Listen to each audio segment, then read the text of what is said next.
qabsoon inni ilmaan Oromoo kadhangala'aa jiru kun siyaa galateeffatu taani Jawaar keenya qabsoo Oromoodha adda durummaadhaan fincila diddaa gabrummaa xumura calqabdeeti xumura gabrummaatiin injifattee irraa aantee qeerroo fi qarree Oromoodha miliyoonaan itti bobbaaftee kaan wareegamee kaan qaamaa irratee atilleen injifannoo kanaan gammaddee hoogganoota keenya waliin qabattanii alaa galtanii jechuudha.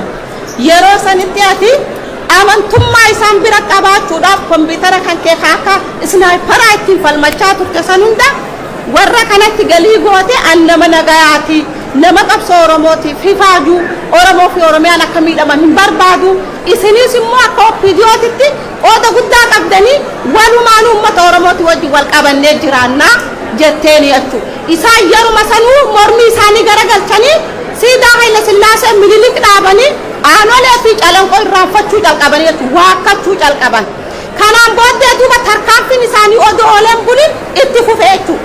Addi bilisummaa Oromoo waraana kana kan dubbii fide waraanni kunillee karaa nagaatiin galee mootummaa kana keessatti qooda isaanii barbaachisu argatee uummata Oromootiif qabsaa'aa taanaan isaanii waliin haa qabsaa'uudhaan walii galtanii koree teeknikaa humtanii waraanni suni hamma tokko irraa qabattanii galchitanii jechuudha. Isin kabajaaf, isin jaalalaaf, isin amanuuf waraanni san gale.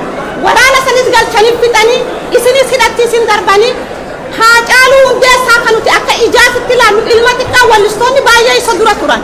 Garuu inni kan boodarra dhufe kuni qaanqee qabsoo Oromoo ta'ee mul'ate jechuudha. Isa kanallee dhabne sillee akka nama dhabeetitti silaallanti dhugaa Rabbi amma tarabbiitiif as jirta malee ta isaaniiti nutillee abdii kutanne akka sabaattillee abdii kutanneeti yaa Rabbi atumaatu nuun fedhe barabaraan Itoophiyaan tun goota keenya hayyuu keenya qaroo keenya nyaachuu kana sumaan nuun fedhe yaa Rabbi ati nurraa guutu jennee waan goonu dhabne qeerroo fi qarree odoo karaa cufan kaan dhumee kaan qaamaa irratti kaan gara qabsoo hidhannootti deebi'ee wanni nuti gochuu qabnu hidhannoo jabeessuudha. Wabiin Jawaarilleen qawwee kana kabajnee hooggana keenya kabajnee hayyoota keenya kabachiisuuf Oromoo fi Oromiyaa kabajaadhaan alaa galchuuf waraana keenya jabeessuu qabna jennee waraana kana jaarree jechuudha. Sababii waraana kanaan haa badu haa tolu arra kabajaa argattanii isinilleen karaa nagaa kan jettan waa abdattaniiti malee namni duraa duubni qullaadhaan karaa nagaan jedhu jechuun impaayira san keessatti impaayirri dhiigaan jaarame dhiigaan diigama karaa nagaa hin beektu naftanyaan abbaan kan keessa Jawaar akkasuma dhiibamee ardooma isaa keessaa bahee daangatti gali odoo guyyaa tokko hin qofin abbaa kan kee baran na nyaachisee na guddisee baran odoo guyyaa tokko gammadee hin qofin ardooma isaa keessaa baqatee boordaritti galeetti odoo naftanyaan maqaa hamaanuun arrabsitu saniin ihee tonkola nyaattee odoo abbaa kan kee arrabsitu maaliif deemtee ijoollee kana jaaniin abbaa kan keetiin gandi keenya maaliif ijoollee kana magaalaa meeqa dabarsitee achiin barsiiste jennaan akka nuti somaa baloon dubbannu akka nuti harkaan ijoolleen kan qaban bakka deemnetti irraa qooddanna jala deemaa ijoollee barsiisaa jeen gandaan duuba sirna abbaa kan keetis nyaachuudhaaf rabbiitu guyyaan isaa keenyaa fudhate malee nyaachuuf abbaa kan kee ari'aa bahe atillee yeroo akkasumatti itti deemtu yeroo sissi ajjeesuuf deemu sabni Oromoo karaa nagaa wanni karaa nagaa si caalaa namni barbaade hin jiru. Hayilee Fidaasiitu seenaarraa nu himaatu jaarraan abbaa gadaa falmachaa ture karaa nagaa ni dadhabe sirni ati namni si keessaa si caalaa Oromoo keessaa sirna kana kabajaan jaalalaan waliin haa jiraannu sirni dabre kun sirna gurraachawaa waan waraqaa haaraatti barreessine waliin haa jiraannu jetteen fudhachuu hin dandeenya jechuudha. Isaan ni baran isaan dhiiga ilmaan Oromoo dhangalaasu Oromoo salphisu dubartii Oromoo gudeedu intala abbaa dura gudeedaa jiran ijoollee daa'ima hoggaa shanii fuudhanii billaan qalan abbaa keettu gaara jira jedhanii sirni kun sirna Oromoof tahuu miti sirna kana hiddaan buqqifnee Oromiyaa bilisoomte walaboomte irratti ilmaan kan keenya guddifnaa jenna. Ati maal abdatte Abiyyi Ahmed ni dhaadate Abiyyi dhaadateeti Oromoo akka hoggaa kuma isiin hin kaanettiin cabsaa jedhe akkami cabsa akkaataatti cabsu hunda lafa kaatee jechuudha. Amma ati naannoottee Oromoo yaada Oromoo kana irraa fuuta inni kana keessa yoo waasi godhe Oromoo hoggaa kuma tokkoon hoggaa kuma sadii cabdi jechuudha. Hoggaa kuma sadii cabdi Jawaar rifeensi irraa buqqa'ee jennaan Oromoon hoggaa kuma sadii cabdi. Kanaaf nun galaafatin Jawaar keenya nuti si jaalanna si kabajna si amanna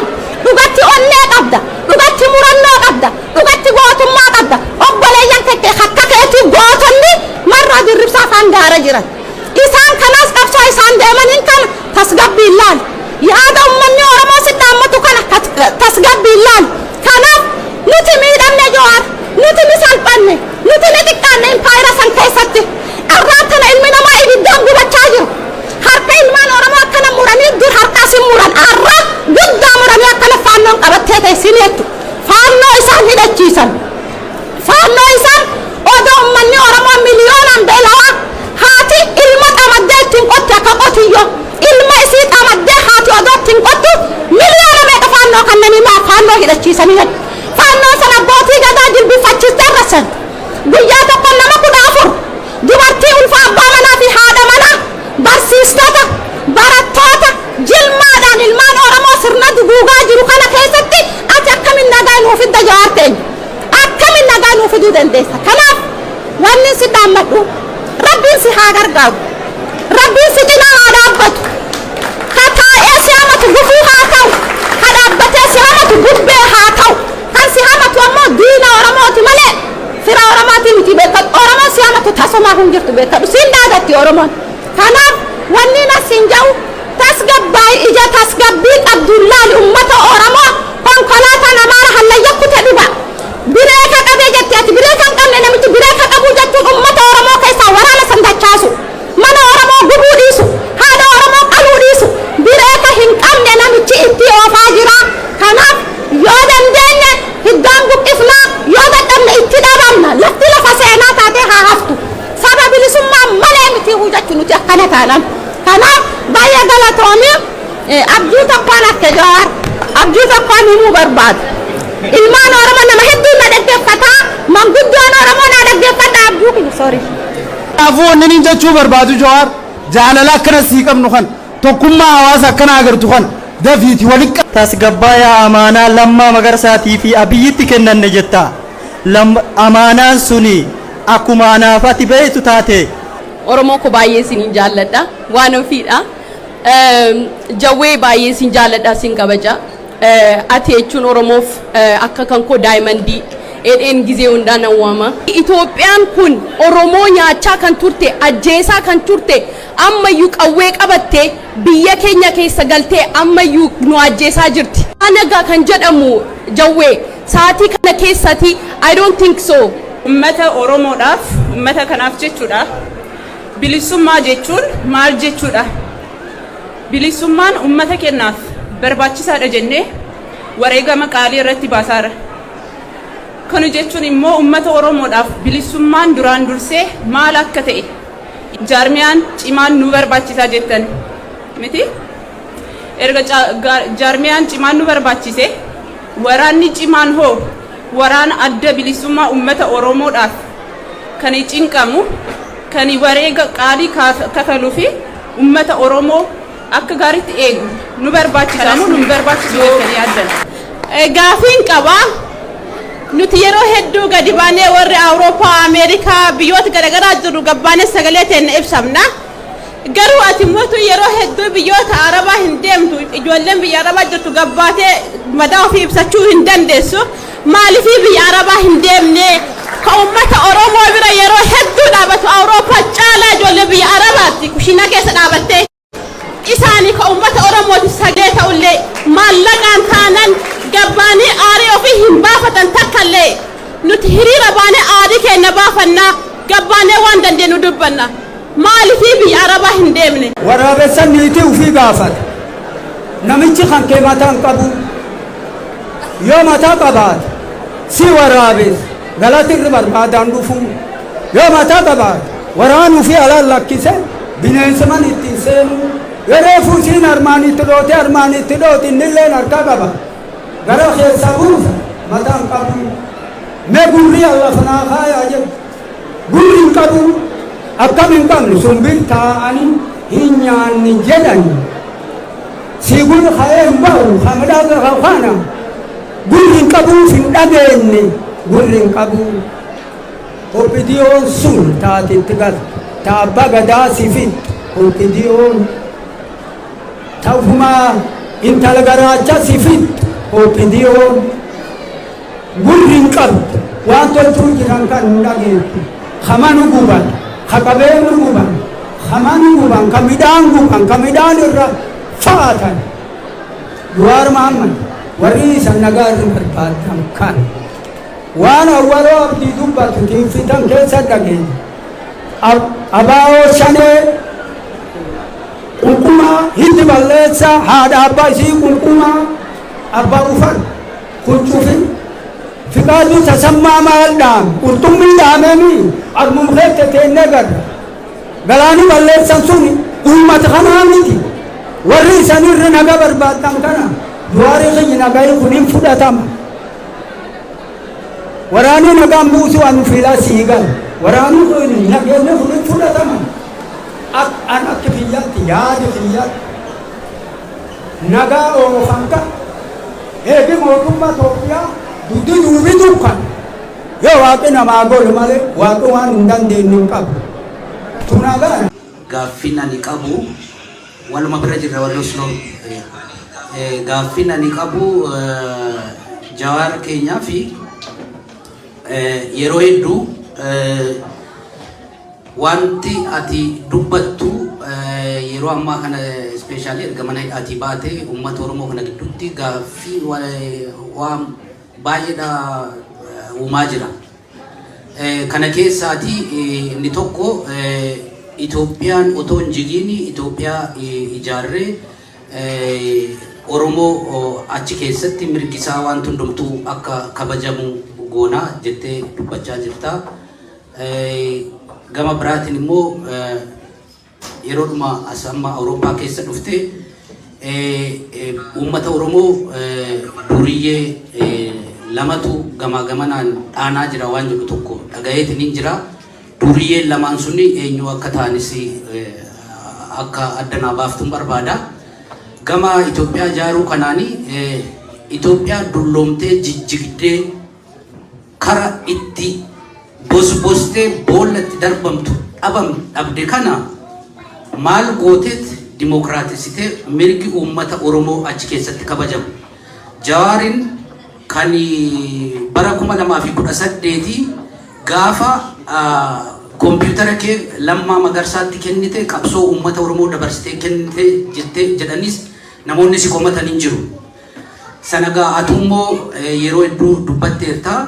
Garuu ani gaaffiin kiyya inni guddaan amma otoo carraan argamee Oromiyaan qobaatti baatee Itoophiyaarraa qobaatti baatee Oromiyaa qobaatti baatee bulchuudhaaf barbaadamoo yookaan Oromiyaa qobaatti baate sana bulchuu yookaan immoo akka hoggana dhaabattis haa ta'u akka maalittis haa ta'u Oromiyaa qobaatti baate sana bulchuutu irra siif mijatamoo Itoophiyaa dulloomtee ciccitte kana walitti qabdee mirga uummata Oromoo achi keessatti kabachiiftee Oromiyaa bulchuu kamtu irra siif mijata kamiif carraa kamiif kennitan Oromiyaa walaba taate otoo carraan argame Oromiyaa walaba taate bulchuudha moo Oromiyaa Itoophiyaa jalatti dimokiraatofte barbaadda gabaabaadhumatti kanan jedha fayyaa ta'e galatoo.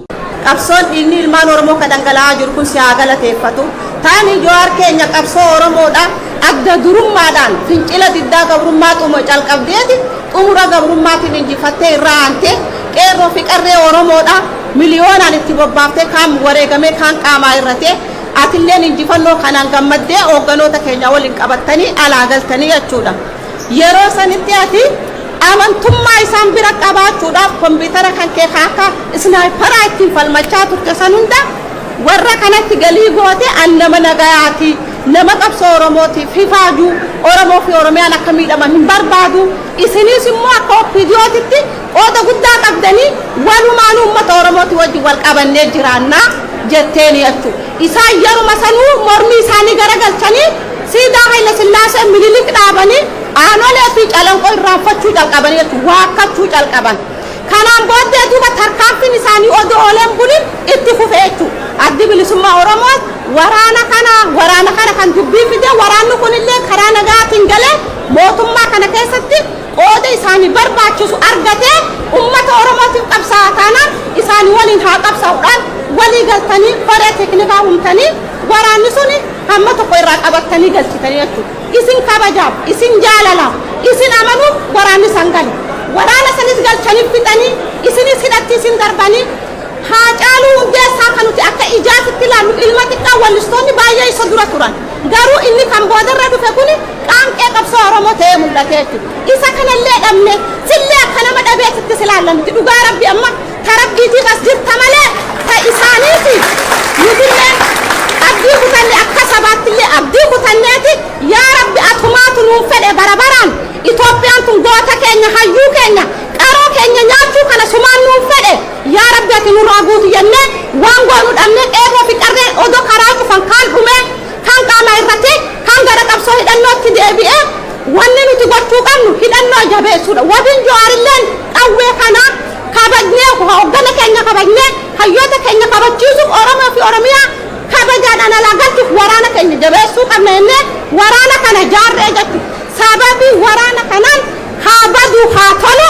arra kabajaa argattanii isinilleen karaa nagaa kan jettan waa argattaniiti malee namni duraa duubni qullaadhaan karaa nagaan jedhu jechuun impaayira san keessatti impaayirri dhiigaan jaarame dhiigaan diigama karaa nagaa hin beektu naftanyaan abbaan kan keessa Jawaar akkasuma dhiibamee argaama isaa keessaa bahee daangatti gali odoo guyyaa tokko hin qofin abbaa kan kee baran na nyaachisee na guddisee baran odoo guyyaa tokko gammadee hin qoflin argaama isaa keessaa baqatee boordaratti galeetti odoo naftanyaan maqaa hamaanuu arrabsitu sanin ihee tonkola nyaattee odoo abbaa kan kee arrabsitu maaliif deemtee ijoollee kana jaaniin abbaa kan keetiin gandi keenya maaliif ijoollee kana magaalaa meeqa dabarsitee achiin barsiiste jennaan akka nuti sumaa baloon dubbannu akka nuti harkaan ijoolleen qaban bakka deemnetti irraa qoodanna jala deemaa ijoollee barsiisaa jeen gandaan duuba sirna abbaa kan keetis nyaachuudha rabbiitu guyyaan isaa keenyaa fudhate malee